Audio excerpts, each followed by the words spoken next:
YouTube, what's going on? Jaeger here, bringing you another Battle Prime video. This time, we're going to be taking a look at my button layout and my sensitivity. I get a lot of questions about being a two-thumb player. How do I have my buttons set up, and what sensitivity do I use? So I'm going to walk you through each of those. You get a chance to see exactly what's on my screen. I will say, I have a tendency to mess with these a lot. Any given day, my sensitivity might bump up or bump down a little bit, but this is pretty much my common setting. Same thing for button layout. Sometimes on a given day, I might feel like I'm missing a button when I go to reach for it, so I might tweak it just a little. Let me know how you prefer to set up your buttons. How many fingers do you play with? Make sure you guys connect with me as well. And hey, if you like the video, click it. All you got to do. Consider subscribing and helping out the channel. Been appreciate everybody who has been helping this channel continue to grow. Looking forward to bringing some more content, but let's go ahead and jump in and take a look at all of these different settings. Before I get to the button layout, I do want to point out that all of my shooting modes are set to manual. So again, there may be a button that I have on my screen that you don't, depending on if you're in ADS or for some reason you use automatic, whatever it might be, I'm all manual. So you're going to see, again, a series of buttons that may be different on your screen. But let's go ahead and just jump right into that adjust. And this is the layout that I'm pretty much working with. And just because I am on the 12 Pro Max, the iPhone, the width of the screen is a little bit bigger than the capture here, but you're still pretty much getting everything.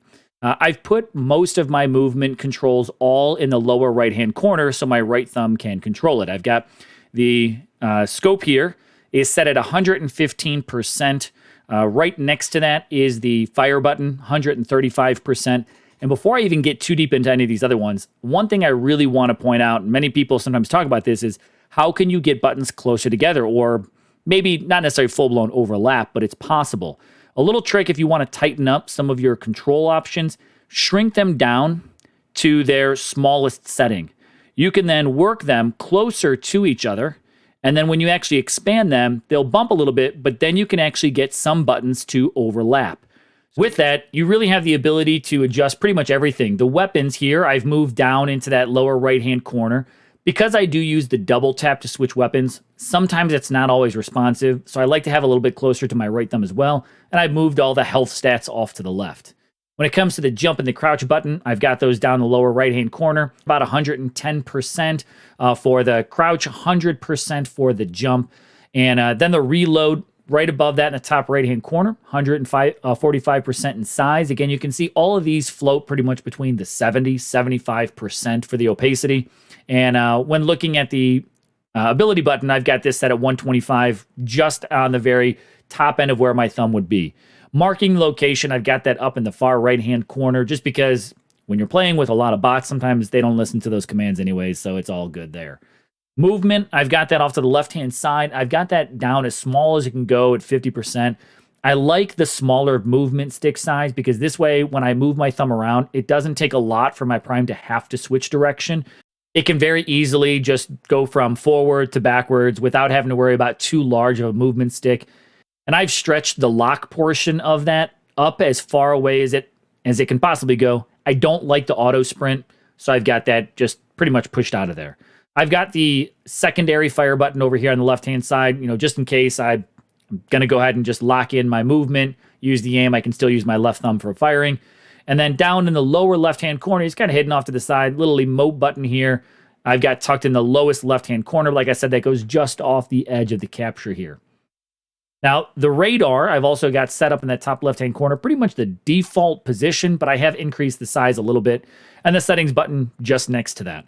So for me, I do like this layout for me. It allows, again, for my right thumb to do most of my actions while my left thumb primarily focuses on just movement.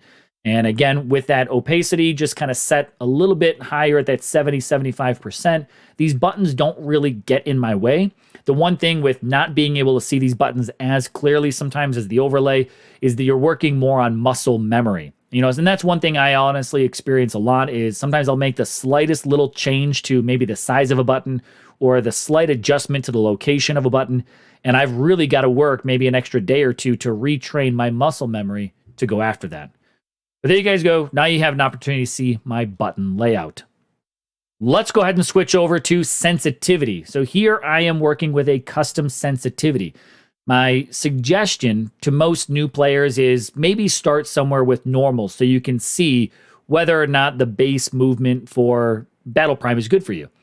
You can work your way then, of course, to high or low, but I did move to high and eventually I just fully customized it.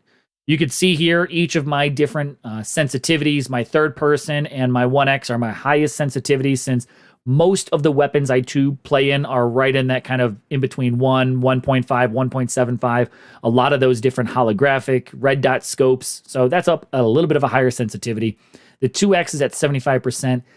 I don't have wild movement, especially I've noticed that with my device, again, being this 12 Pro Max, the screen pretty much registers touch so sensitively that I found myself, ever since getting this device a couple weeks ago, actually scaling my sensitivity down because the device registered my touch so easily. Now, as far as the 6x, 8x, and 15x gun sights go, I don't really use those a lot. Most of my scopes are at 5x or below. Now, those do keep a bit of a smaller percentage to them.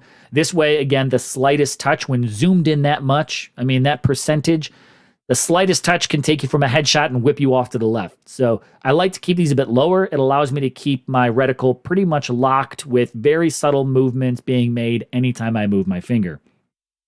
A couple other sensitivities I'll just point out to you here. I do not use the gyroscope, so that's not even enabled, so these percentages don't really mean much to me whatsoever.